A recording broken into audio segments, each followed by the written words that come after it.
जी सभी को good evening. मौसम बहुत खराब है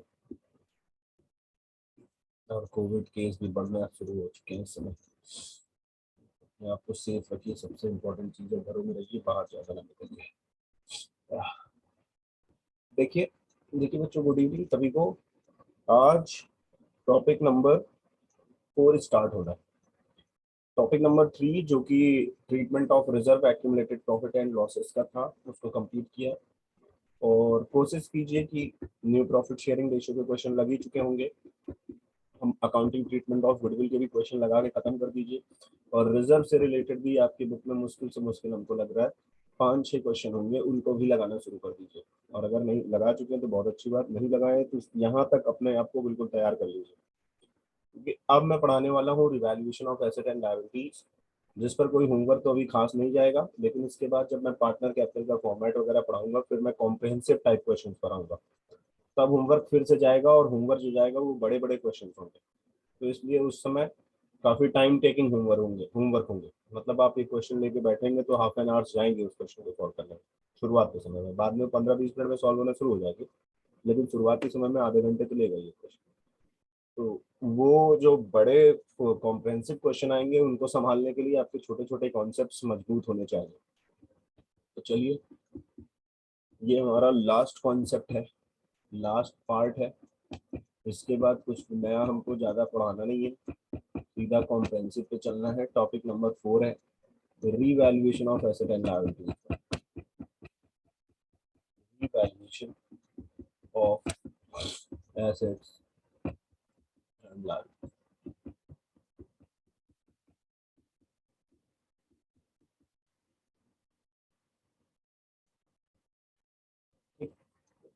इसमें सबसे पहली चीज, एक तो रिवैल्यूएशन अकाउंट बनता है।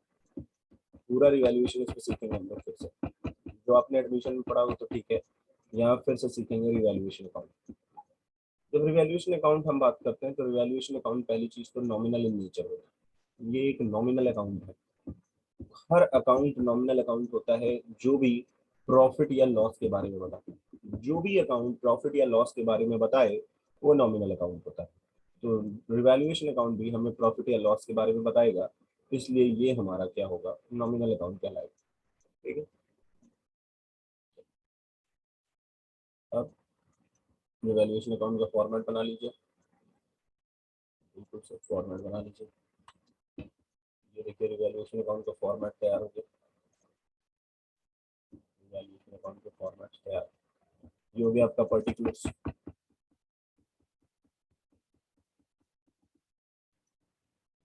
रुपीज, अगेन पर्टिकुलर्स और रुपीज। ठीक। डेबिट साइड में बच्चों सभी लॉसेज आते हैं, और क्रेडिट साइड में आपके सभी प्रकार के गेन्स या प्रॉफिट्स आप कह सकते हैं। जब किसी भी चीज में प्रॉफिट होगा तो क्रेडिट में, और जब लॉस होगा तो डेबिट में। अब हम क्या पढ़ने जा रहे हैं, revaluation of asset and liabilities. एक पढ़ेंगे एसेट का रिवैल्यूएशन, एक पढ़ेंगे लायबिलिटी का रिवैल्यूएशन। रिवैल्यूएशन से मतलब है एसेट और लायबिलिटीज का दोबारा से वैल्यूएशन करना। दोबारा, एक बार उनकी वैल्यू है ही बुक्स में, तो एक बार दोबारा से वैल्यू कर लो, देखो भैया बढ़ी है कि घट गई। अगर बढ़ी है तो प्रॉफिट हो रहा है कि लॉस हो रहा है, वो डिपेंड करेगा सिचुएशन पर। अगर एसेट है, एसेट की कीमत बढ़ती है तो प्रॉफिट होगा, और घटती है तो लॉस होगा। तो सोचिए, अगर कोई एसेट है, मैं एक बार एसेट इधर लिख रहा हूँ और एक बार एसेट यहाँ पर लिख रहा हूँ, कब इधर आएगी एसेट, कब उधर जाएगी।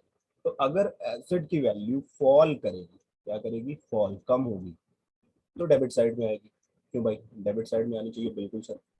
क्यों, क्योंकि अगर एसेट की वैल्यू गिरती है तो हमें लॉस होता है, इसलिए हम डेबिट में डालते हैं। जैसे लैंड एंड बिल्डिंग थी, आपने 5 लाख रुपीज में कोई लैंड एंड बिल्डिंग खरीदी, उसकी कीमत 4 लाख हो गई, गिर गई, किसी वजह से गिर गई। तो अगर गिर गई तो हमें 1 लाख रुपए का नुकसान हो गया, और वो लॉस इस साइड को करेगी। अगर एसेट की कीमत बढ़ेगी, अगर एसेट की कीमत बढ़ जाए तो हमें प्रॉफिट होगा, तो क्रेडिट साइड में। उसी का इसी में उल्टा है लायबिलिटीज के केस में। तो अगर बच्चों लायबिलिटीज बढ़ती है तो हमारा लॉस होता है। अगर कोई लायबिलिटी है, कोई भी XYZ कोई भी लायबिलिटी है, और लायबिलिटी अगर बढ़ रही है, तो लायबिलिटी का बढ़ना मेरे लिए क्या है, लॉस है। सोचिए ना, अगर एक क्रेडिटर था जिसको हमें पैसे देने थे 1 लाख रुपए, कह रहा है नहीं नहीं 1 लाख नहीं हो भैया, 1,10,000 आपको देना पड़ेगा। तुमने कहा 10,000 अब मुझे ज्यादा देना पड़ेगा, तो ये तो बड़ी दयनीय स्थिति है, मतलब खराब बात है। तो इस तरीके से हमको लॉस हो रहा है। लेकिन अगर कोई लाइबिलिटी आपको फ्यूचर में कम देनी पड़ेगी, मतलब लाइबिलिटी की वैल्यू अगर गिर रही है, तो हमारा प्रॉफिट होगा। तो कुल मिलाकर बस आपको ये सोचना है कि प्रॉफिट हो रहा है कि लॉस। अगर प्रॉफिट हो रहा है सिचुएशन में तो क्रेडिट में डालना है, और अगर लॉस हो रहा है तो डेबिट में डाल देना है, बस सिंपल। अगर आपको कोई अनरिकॉर्डेड एसेट मिलती है, अगर आपको कोई अनरिकॉर्डेड एसेट मिलती है या अनरिकॉर्डेड लाइबिलिटी मिलती है, तो किस साइड लेंगे? अनरिकॉर्डेड लाइबिलिटी आपके लिए लॉस है, अनरिकॉर्डेड लाइबिलिटी आपके लिए नुकसान है। लेकिन अनरिकॉर्डेड एसेट आपके लिए बहुत बढ़िया बात है, बहुत ही प्रॉफिट खुशी की बात है। अगर आपको कोई टाइपराइटर मिल जाए, गिरा हुआ टाइपराइटर मिल जाए, रास्ते में गिरा हुआ फोन मिल जाए, तो ये खुशी की बात है भाई, प्रॉफिट हो रहा है। अब आप कहेंगे सर दूसरे के लिए तो गम की बात है जिसका खो गया। हाँ ये तो बात सही है कि दूसरे के लिए गम की बात है, ठीक है। गिरा हुआ पैसा मिल जाए, तो अनरिकॉर्डेड एसेट अगर आपको मिल जाए, कोई ऐसी एसेट जो बुक्स में रिकॉर्ड नहीं थी, अभी तो मैं ऐसे ही बता रहा था दर दर किसी को। अब सही से देखा जाए तो कोई ऐसी एसेट जो आपने खरीदी थी, मतलब आपके बिजनेस में खरीदी गई, लेकिन उसे बुक्स में लिखा ही नहीं गया, उसकी एंट्री नहीं की गई, तो वो एसेट हमारे लिए हमारी एसेट को बढ़ाएगा, तुम्हारा प्रॉफिट हो जाएगा, ठीक। अब इसी तरीके से एक बात और आती है, कोई भी प्रोविजन आपको मिलता है, तो provision is same as liability. इस साइड अगर प्रोविजन, कोई भी प्रोविजन है, जैसे प्रोविजन फॉर डाउटफुल डेट्स है, प्रोविजन फॉर बैड डेट्स है, प्रोविजन फॉर रिपेयर है, प्रोविजन फॉर कोई लाइबिलिटी है, प्रोविजन फॉर कॉम्पनसेशन है, किसी भी तरीके का कोई प्रोविजन है, अगर प्रोविजन बढ़ रहा है तो हमारे लिए लॉस है, लेकिन अगर प्रोविजन घट रहा है तो हमारे लिए प्रॉफिट है। कोई भी प्रोविजन हो, प्रोविजन का बढ़ना मेरे लिए लॉस है, प्रोविजन का घटना मेरे लिए प्रॉफिट है। सेम एज लाइबिलिटी, बिल्कुल लाइबिलिटी की तरह होता है, बिल्कुल लाइबिलिटी जैसे लाइबिलिटी डील होता है वैसे ही प्रोविजन डील हो सकता है, डील होता है। In other sense, in other words, you can say that provision is liability for the business. Provision जो होता है वो लाइबिलिटी होता है, provision is liability for the firm, provision is liability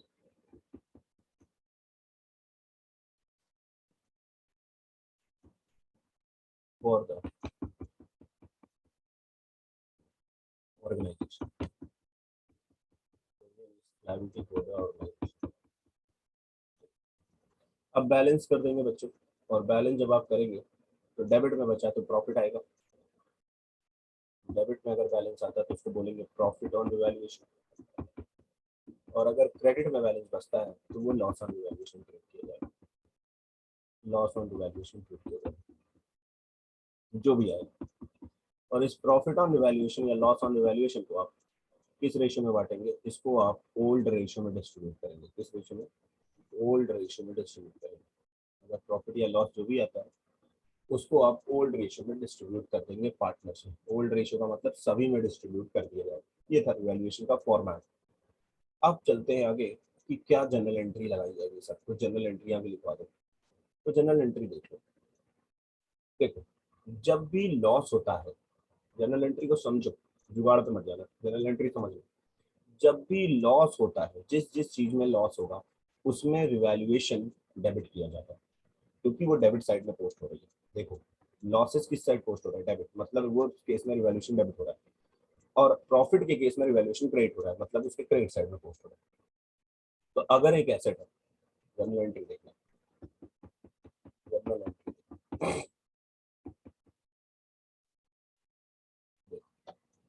जैसे मान लो देखिए, fall in the value of asset, fall in the value of asset, value of asset, तो पहली। दूसरी, increase in the value of asset, increase in the value of asset. अब कौन सी वाली profit की सिचुएशन है, कौन सी वाली लॉस की situation? Sir fall in the value of asset ये हमारी लॉस की सिचुएशन है, increase in the value of asset ये हमारे प्रॉफिट की सिचुएशन है। तो प्रॉफिट किस साइड जाते हैं? रिवैल्यूएशन के क्रेडिट साइड, और लॉस किस साइड जाते हैं? रिवैल्यूएशन के डेबिट साइड। तो जब जो चीज डेबिट में जा रही है उसको डेबिट में डाल दो, जो क्रेडिट में जा रही है क्रेडिट में जाएगी। अच्छी बात है। लॉस किस साइड जाती है? डेबिट साइड, इसलिए रिवैल्यूएशन डेबिट कर दिया जाएगा। लॉसेस के लिए रिवैल्यूएशन डेबिट। ठीक। टू, पर्टिकुलर एसेट, जो भी एसेट है उसको क्रेडिट करते हैं। Particular, particular asset, particular asset का मतलब जो भी एसेट है आपकी, जैसे लैंड है, बिल्डिंग है, मशीनरी है, उसका नाम आ जाएगा। प्रॉफिट के केस में ये रिवैल्यूएशन के क्रेडिट साइड जाती है, तो इस केस में रिवैल्यूएशन को आप क्या करेंगे? क्रेडिट करेंगे, क्योंकि प्रॉफिट की सिचुएशन। बस आपको ये देखना है सिचुएशन क्या है। अगर सिचुएशन प्रॉफिट की है तो रिवैल्यूएशन को क्रेडिट कर दो, प्रॉफिट लॉस की है तो रिवैल्यूएशन डेबिट कर दो। पर्टिकुलर या रिस्पेक्टिव एसेट क्या कर दो? Particular asset account debit and revaluation credit. ये हो गया आपकी दो एंट्री। तीसरी एंट्री और चौथी एंट्री देखिए। तीसरी एंट्री आएगी fall in the value of liability, fall in the value of liability, liability की फॉल करने की एंट्री। और चौथी entry increase in the value of, increase in the value of, sorry liability, liability की value क्या करके increase कर देता है। तो अगर बच्चों फॉल करती है लायबिलिटी तो क्या होगा? सर लायबिलिटी अगर फॉल करेगी तो ये प्रॉफिट की सिचुएशन है, यहाँ प्रॉफिट होगा। और अगर लायबिलिटी इंक्रीज करती है तो ये लॉस की सिचुएशन है। तो प्रॉफिट में क्या करते हैं सर? प्रॉफिट क्रेडिट साइड, मतलब रिवैल्यूएशन क्रेडिट हो जाएगी। प्रॉफिट के केस में रिवैल्यूएशन क्रेडिट एंड लॉस के केस में रिवैल्यूएशन डेबिट। रिवैल्यूएशन यहाँ पर क्रेडिट हुआ और जो भी पर्टिकुलर लायबिलिटी है वो डेबिट हो जाएगी। जो भी पर्टिकुलर पर्टिकुलर लायबिलिटी है वो क्या हो जाएगी? Debit. Particular liability account debit to revaluation. अगर लॉस है तो लॉस के केस में क्या करते हैं हम लोग? लॉस के केस में सर रिवैल्यूएशन को डेबिट करते हैं। बिल्कुल, रिवैल्यूएशन डेबिट करते हैं क्योंकि डेबिट साइड पोस्ट होती है, रिवैल्यूएशन हो गया डेबिट। और जो भी पर्टिकुलर लायबिलिटी है उनको क्या करते हैं? क्रेडिट करते हैं। पर्टिकुलर लायबिलिटी को क्या करते हैं? क्रेडिट। इसी तरीके से पांचवी और छठी एंट्री। पांचवी entry unrecorded, unrecorded liability, unrecorded liability. और छठी entry unrecorded asset, unrecorded, unrecorded asset की क्या एंट्री होगी और अनरिकॉर्डेड उसकी क्या एंट्री होगी? अनरिकॉर्डेड लायबिलिटी हमारे लिए क्या है? लॉस है। और अनरिकॉर्डेड एसेट हमारे लिए क्या है? प्रॉफिट। ठीक। तो जो प्रॉफिट है उसमें क्या करोगे? उसमें रिवैल्यूएशन क्रिएट कर दोगे। प्रॉफिट के केस में रिवैल्यूएशन क्रिएट करोगे। ठीक। और अगर लॉस है तो रिवैल्यूएशन डेबिट करो। अगर लॉस है तो क्या करोगे? रिवैल्यूएशन डेबिट कर लो। सिंपल। क्योंकि डिस्क्रिप्टिव पेपर आएगा ना, इसलिए मैं जनरल एंट्री भी लिखवा रहा हूँ आपको। कि जनरल एंट्री कई बार बनाने को पूरी बुक्स में आ जाती है। पूरा क्वेश्चन दे दिया कि पूरा जनरल एंट्री बनाओ, रिजर्व की जनरल बनाओ, रिवैल्यूएशन की जनरल बनाओ और गुडविल की जनरल बनाओ। तो देखो गुडविल की जनरल तो तुम सीख गए, रिजर्व की भी जनरल सीख गए, बच गई रिवैल्यूएशन की जनरल। ये आनी चाहिए कि नहीं आनी चाहिए? बिल्कुल आनी चाहिए सर, कोर्स का हिस्सा है तो आनी चाहिए। तो लॉस के केस में देखो जुगाड़ समझ लो, लॉस के केस में रिवैल्यूएशन डेबिट करना है और जो भी रेस्पेक्टिव आइटम है उनको क्रेडिट कर दो। बस ये समझ लो कि सिचुएशन क्या है। अगर सिचुएशन, अगर सिचुएशन आपकी क्या है? अगर आपकी सिचुएशन लॉस की है तो रिवैल्यूएशन डेबिट रखो, रेस्पेक्टिव आइटम क्रेडिट। प्रॉफिट की सिचुएशन है तो revaluation credit, respective item debit, unrecorded asset debit, unrecorded asset account debit तो रिवैल्यूएशन। इसके बाद आती है बात सातवीं और आठवीं एंट्री की, ये लास्ट एंट्री। वो है profit on revaluation and loss on revaluation. अगर प्रॉफिट ऑन रिवैल्यूएशन आया तब क्या एंट्री होगी? प्रॉफिट ऑन रिवैल्यूएशन आया तब क्या एंट्री होगी और लॉस ऑन रिवैल्यूएशन में क्या एंट्री होगी? अब देखो तुम यहाँ पर ध्यान से समझना एक बात, बहुत ध्यानपूर्वक। तो ये बढ़ जाती है ओल्ड रेशियो में, मानते भी बात। और ये भी किस रेशियो में बढ़ेगी? Old ratio. अब तुम सब यहाँ पर जो रूल लगाओगे वो थोड़ा बुद्धिमानी से लगाना, थोड़ा सा दिमाग से, थोड़ा सा बुद्धि से। कैसे सर? वही तो बताओ, बुद्धि दे रहा हूँ। एक मिनट लाइन।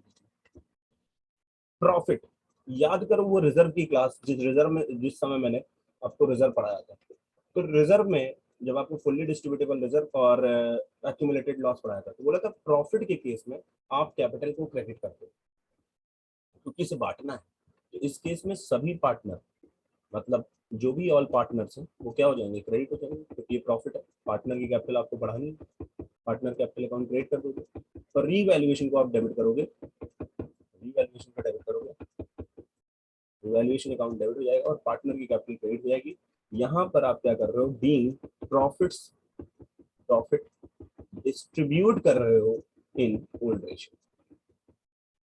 और जब लॉस डिस्ट्रीब्यूट करते हो तो कैपिटल डेबिट होती है, तो all partner capital account debit, all partners capital account debit, और रिवैल्यूएशन रेस्पेक्टिव क्रेडिट हो जाएगा। लॉस से कैपिटल कम हो जाती है और प्रॉफिट से कैपिटल बढ़ती है। और कैपिटल का रूल आपको मालूम होना चाहिए, कैपिटल कैसे बढ़ती है। कैपिटल का रूल होता है, अगर कैपिटल को बढ़ाना चाहते हो तो क्रेडिट करने से बढ़ती है और डेबिट करने से क्या हो जाती है, घटती है। तो प्रॉफिट की वजह से कैपिटल बढ़ेगी, इसलिए कैपिटल को यहाँ क्रेडिट किया गया है, और लॉस की वजह से कैपिटल घटेगी, इसलिए कैपिटल को यहाँ क्या किया गया है, डेबिट किया गया है। Being loss distributed in old ratio, being loss distributed in old ratio. ये थी आपकी जनरल एंट्री और format complete. General entry and format यहाँ तक आके कंप्लीट हो गई, पूरी जनरल भी हो गई, फॉर्मेट भी हो गया। अब छोटे छोटे क्वेश्चन से हम लोग चलते हैं और पूरा रिवैल्यूएशन धीरे धीरे करके सीखना शुरू करते हैं कि कैसे रिवैल्यूएशन बनाते हैं, प्रोविजन से ट्रीटमेंट से लेके ओवर वैल्यूएशन में, मतलब हर एक केस को हैंडल करते हैं। देखिए कुछ नोट्स आप लिख लें, आपके काम आए। सबसे पहली चीज है नोट्स नंबर 1। नोट्स नंबर 1 ये बहुत बहुत फंसाता है बच्चों को। Notes number 1 and notes number 2, अगर 2 लिखा हो या एट लिखा हो तो आप क्या करोगे, take the difference, take the difference, difference then transfer to revaluation account. लेकिन अगर बाई लिखा है, बाई में don't take the difference, take the difference.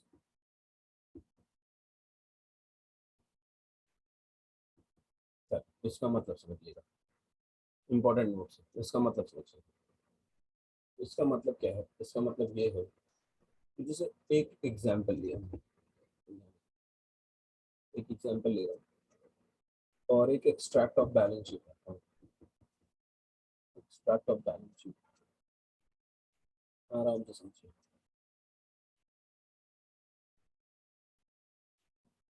बिल्कुल पढ़ा हुआ है, मैं मानता हूँ, बिल्कुल पढ़ा हुआ है ये सब, मैं कहाँ कुछ कह रहा हूँ, मैं तो कह रहा हूँ पढ़ा हुआ है।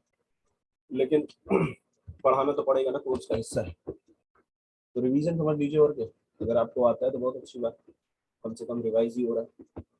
मशीनरी दे रखी है, अभी धीरे धीरे मैं एडवांस करूंगा इसको, मैं परेशान हूँ। बिल्डिंग सवर बनाए रखी, अभी इसको मैं एडवांस कर लेके जाऊंगा। फर्नीचर, 70,000, ठीक है, ये एक्सट्रैक्ट है। और एडजस्टमेंट क्या कहती है, फिर एडजस्टमेंट को भी पढ़ लीजिए। एडजस्टमेंट कहती है मशीनरी इंक्रीज, आपकी सब जवाब देंगे, increase to 10, increase to 12,000। Second लिखता है building, building depreciated, depreciated by 7,000। Third point लिखता है फर्नीचर, फर्नीचर, यहाँ पर एक चीज और लिखी है outstanding liabilities, outstanding liability लिखी है 5,000, जैसे extra furniture increased by by 80,000। Last point लिखता है outstanding liabilities, outstanding liabilities reduced to 40%। बढ़िया क्वेश्चन, कुछ ना कुछ सीखने को आपको मिलेगा। चलिए मदद कीजिएगा मेरी थोड़ी सी सॉल्व कराने में इसको, ठीक है। तो सोल्यूशन में मैं रिवैल्यूएशन अकाउंट बना रहा हूँ, बस रिवैल्यूएशन अकाउंट बनाना है सोल्यूशन,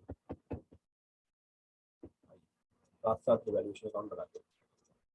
तो रिवैल्यूएशन अकाउंट मैंने ऐसे रफ बना लिया भाई, पूरा ही बना लिया, साइड हो गया। आगे बच्चों पहला पॉइंट पढ़ो और बताओ प्रॉफिट हो रहा है लॉस, मैसेज को बताना जल्दी से, प्रॉफिट हो रहा है लॉस। मशीनरी 10,000 की थी, machinery increased to, machinery increased to 12,000, to लगा हुआ है, मशीनरी इंक्रीज्ड टू 12,000, टू लगा हुआ है। तो प्रॉफिट अगर आप बोलते हैं कि प्रॉफिट हुआ सर, तो कितने का प्रॉफिट हुआ ये भी बताइए। सभी बच्चे मैसेज करें फटाफट से, प्रॉफिट बोल रहे हैं आप लेकिन कितने का प्रॉफिट जरा बताएंगे, कितने का प्रॉफिट है, कितने रुपए का प्रॉफिट, 2,000 का। अब जो रिवैल्यूएशन बनता है, ये बनता किसकी मदद से, ये बनता है जब भी यार रिवैल्यूएशन अकाउंट बनाइएगा तो ध्यान रखिएगा विद, ये बनेगा with loss value and profit value, ये बनता है with loss value and profit value. Profit जितने का हुआ और लॉस जितने का हुआ उसकी मदद से ये बनाया जाता है, ठीक है। तो कह रहा है मशीनरी इंक्रीज्ड टू 12,000, मशीनरी 12,000 तक बढ़ी, मशीनरी 12,000 की हो गई, तो 10 से कितना हो गया 12, तो कितने का प्रॉफिट है, 2,000 का प्रॉफिट है। तो 2,000 रुपीज आप क्रेडिट साइड में डालेंगे क्योंकि प्रॉफिट हो रहा है, प्रॉफिट क्रेडिट में आते हैं और लॉसेस डेबिट में आते हैं। यहाँ पर डालेंगे बाई मशीनरी और 2,000 रुपीज। अब देखिए कितना आसान हो गया, अब डायरेक्ट भी जा सकते हैं। जब टू लिखा होता है तो हमने कहा था टू और ऐड के केस में आपको take the difference then transfer to revaluation account, difference निकालना पड़ेगा आपको। अगर टू और ऐड लिखा हुआ है तो यहाँ पर टू लिखा हुआ है इसलिए डिफरेंस निकाला जाएगा। सेकंड पॉइंट देखें, बिल्डिंग डेप्रिशिएटेड बाई 7,000, बिल्डिंग 7,000 से कम हो गई, बिल्डिंग कितने से कम हो गई, 7,000 रुपीज से कम हो गई। यहाँ पर डेप्रिशिएशन है तो डेप्रिशिएशन अपना क्या है, लॉस हो गया, डेप्रिशिएशन क्या हो गया अपना, लॉस हो गया। यहाँ पर आप डालेंगे लॉस, बिल्डिंग इधर आ गई। अब मेरा क्वेश्चन ये है कि यहाँ पर जो फिगर पड़ेगी वो कितनी होगी, वो फिगर 7,000 की होगी या फिर वो फिगर 30,000 माइनस 7,000 23,000 की। लॉस आपको कितने का हुआ, 7,000 का हुआ या 23,000 का हुआ, कितने का लॉस हुआ, 7,000 का। एग्जैक्टली बच्चों सही बात है, 7,000 रुपीज का ही लॉस हो रहा है। कितने का लॉस हुआ, 7। और अगर आप डायरेक्टली जाएं तो डायरेक्ट भी निकाल सकते हैं 7,000, यस। कैसे निकाला सर, सर ने एक चीज आपको सिखाई कि बाई लिखा हो तो डिफरेंस कभी मत निकालना, डायरेक्टली वैल्यू को लिख देना। बाई में डायरेक्ट वैल्यू को उठा के पोस्ट कर देना, जो वैल्यूड वैल्यू है वही आएगी। तो बिल्डिंग डेप्रिशिएटेड बाई 7,000, तो डायरेक्टली बना गया। अब तेरा फर्नीचर इंक्रीज हुआ तो फर्नीचर इंक्रीज हुआ, चलो भाई प्रॉफिट हो गया, इंक्रीज हुआ तो प्रॉफिट हो गया। इधर आ गए फर्नीचर लिख दिए, इधर लिख दिए फर्नीचर बाई फर्नीचर। अब जब आप फर्नीचर इस साइड लिखे तो फर्नीचर जब इधर लिखे आप, तो फर्नीचर कितने की थी, 70 की थी। फर्नीचर इंक्रीज कितने तक हो गई, 80,000 तक हो गई या 80,000 से बढ़ गई। तो हमें बताइए प्रॉफिट कितने का हुआ, 80,000 का या 10,000 का। हमें प्रॉफिट 80,000 का हो रहा है या फिर डिफरेंस निकालेंगे 10,000 का प्रॉफिट हो रहा है। और आखिरी वाला तो आप ही से करवाऊंगा, आखिरी वाला तो सबसे इंपॉर्टेंट है। यहाँ पर आप बताइए यहाँ पर प्रॉफिट कितने का होगा, देखते हैं कौन बताता है।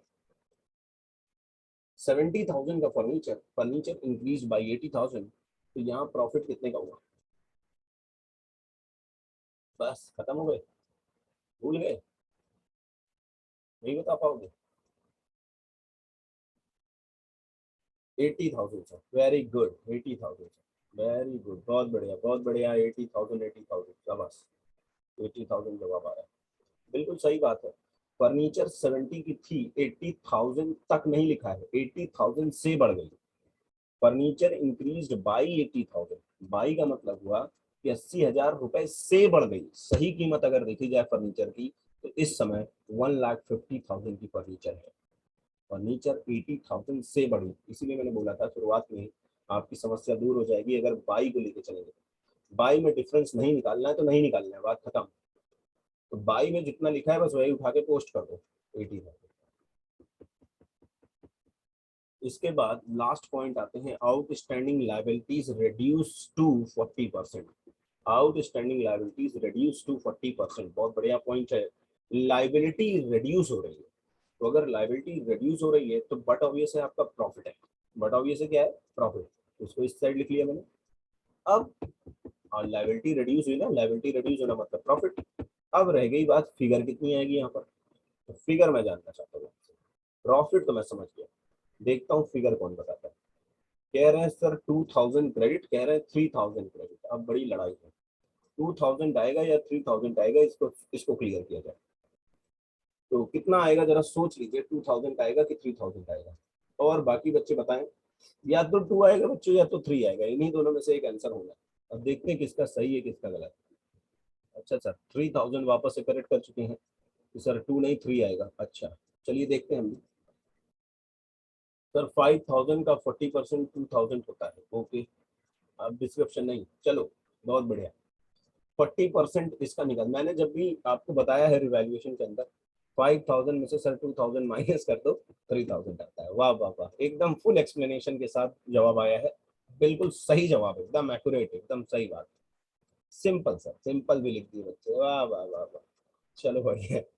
देखो 40% जो है, जब भी कोई चीज परसेंटेज में लिखी है तो firstly you have to convert the percentage into rupees. पहले उसको रुपीज में कन्वर्ट कर दो, तब समझने में आसानी हो जाएगी। तो इसको मैं काट रहा हूँ, इसका 40% निकाल के यहाँ लिख दे रहा हूँ। 5000 का 40% होता है 2000, लिख दिया।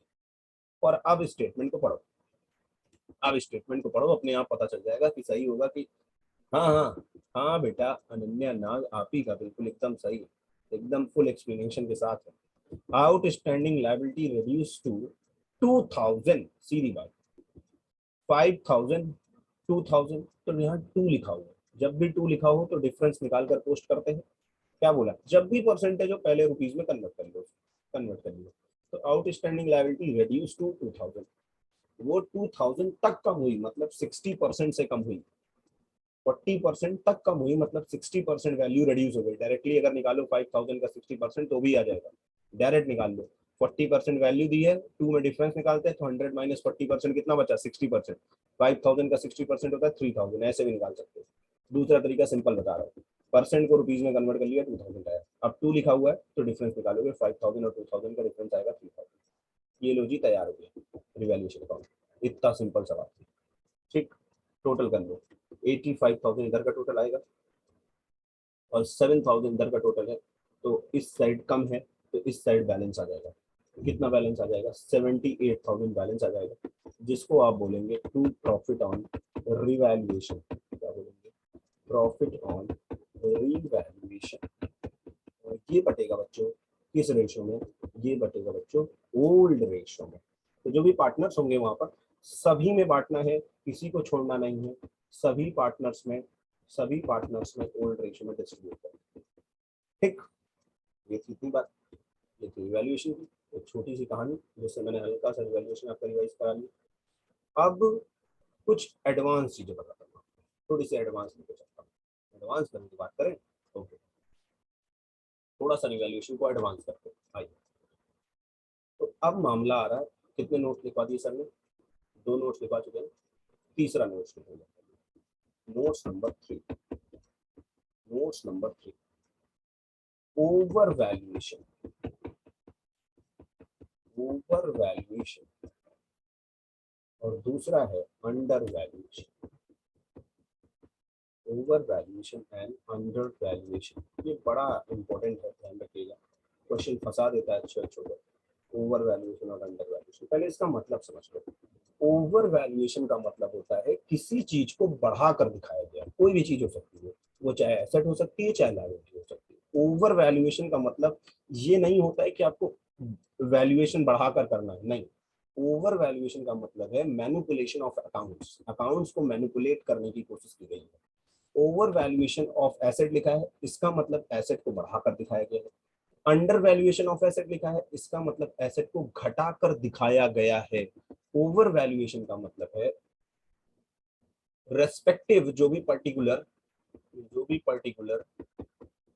एसेट या फिर लायबिलिटी है, पर्टिकुलर लायबिलिटी, जो पर्टिकुलर एसेट या लायबिलिटी है उसे बढ़ाकर दिखाया गया है, दिखाया गया है, हमें उसे कम करना है, हमें उसे क्या करना है, कम करना है, कम करना पड़ेगा, पड़ेगा सही लिखा ना, हाँ पड़ेगा। ओवर वैल्यूएशन का मतलब होता है एसेट या लायबिलिटी को बढ़ाकर दिखाया गया है, उसे कम करना है।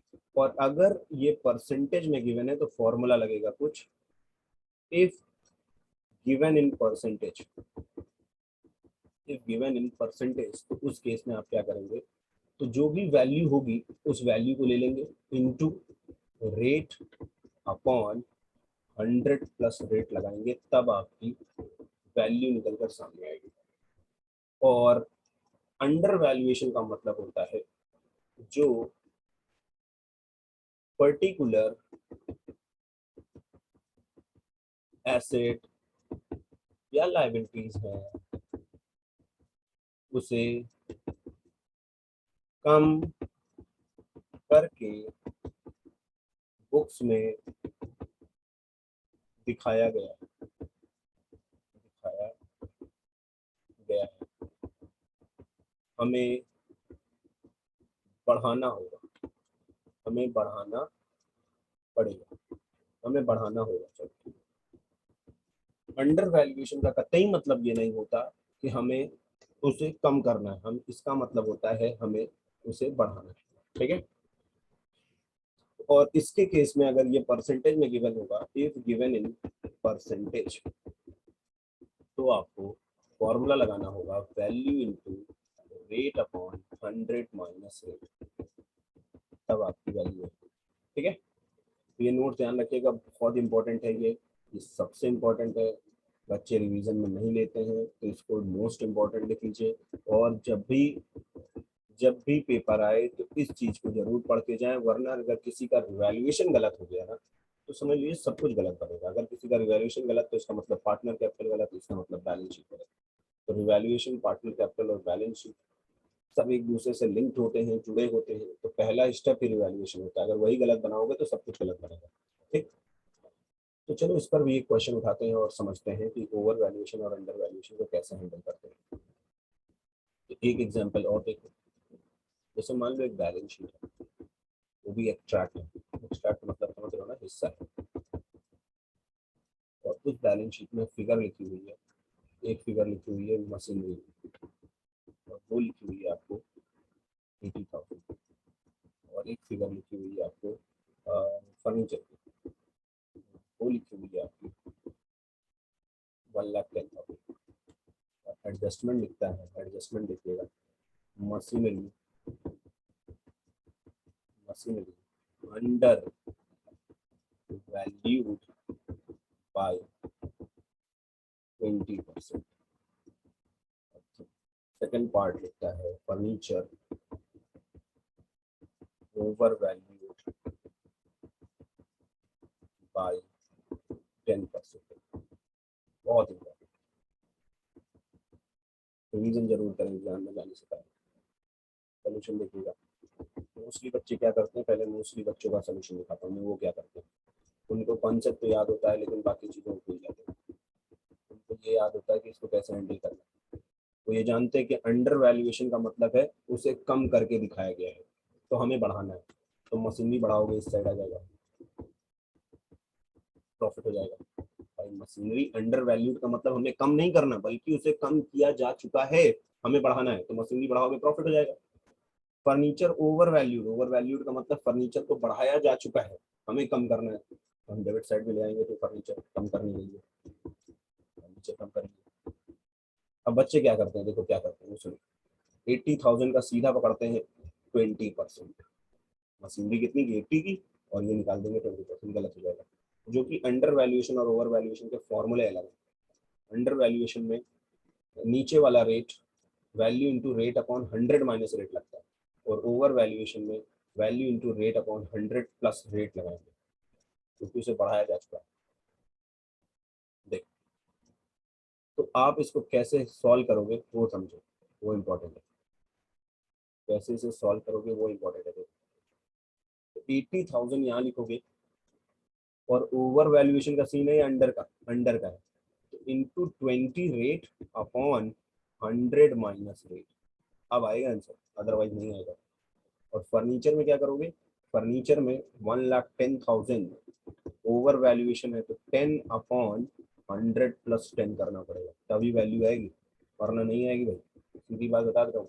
डायरेक्ट निकालने की कोशिश की तो नहीं आएगी। तो ये कितना आएगा? ये आएगा 10,000, और ये आएगा आपका 20,000। बैलेंस कर दोगे, रिवैल्यूएशन में प्रॉफिट आ जाएगा फिर से हमसे। To profit on revaluation, profit on revaluation आ गया 10, हो गया 20,000। ठीक है, समझ में आ गई बात? ओवर वैल्यूएशन अंडर वैल्यूएशन की कितनी आसान आसान सी बात है। तो ऐसे लगाते हैं हम लोग रिवैल्यूएशन के कॉन्सेप्ट के क्वेश्चंस, ऐसे ही सॉल्व होते हैं। जो भी रिवैल्यूएशन आएगा उनको इसी प्रकार से हैंडल करते हैं। ठीक, कोई भी प्रोविजन अगर बढ़ रहा होगा तो उसको बढ़ाएंगे, कोई भी प्रोविजन अगर घट रहा होगा, अगर सॉरी कोई भी प्रोविजन अगर बढ़ रहा होगा तो हमारे लिए लॉस है, अगर प्रोविजन घट रहा होगा तो हमारे लिए प्रॉफिट है। ठीक,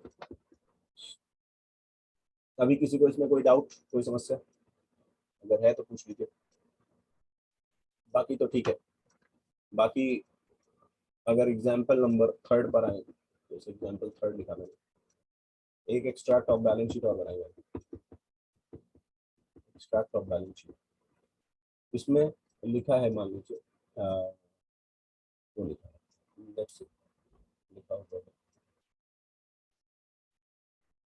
स्टॉक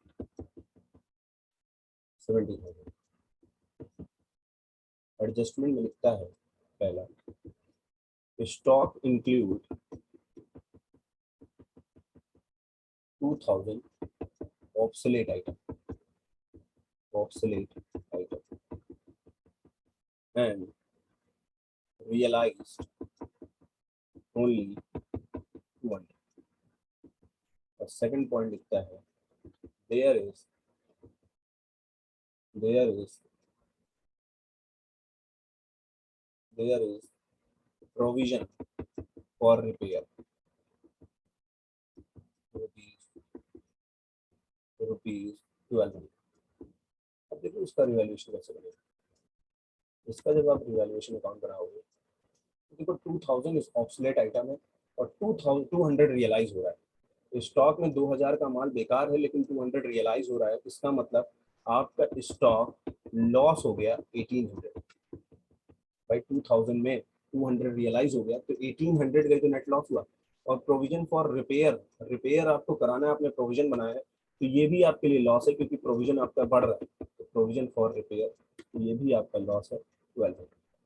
इस तरीके से ये टोटल हो जाएगा, और ये टोटल आ जाएगा आपका यहाँ पर लॉस आ जाएगा। That's it. ठीक बच्चों, बाकी बातें जो भी होंगी वो करेंगे नेक्स्ट क्लास में। बाकी बातें जो भी होंगी वो करेंगे नेक्स्ट क्लास में।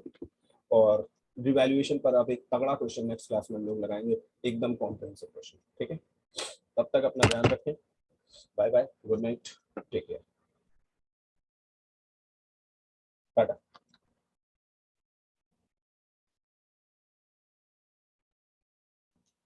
ओके, बाय बाय बच्चों, bye bye, welcome to all of you.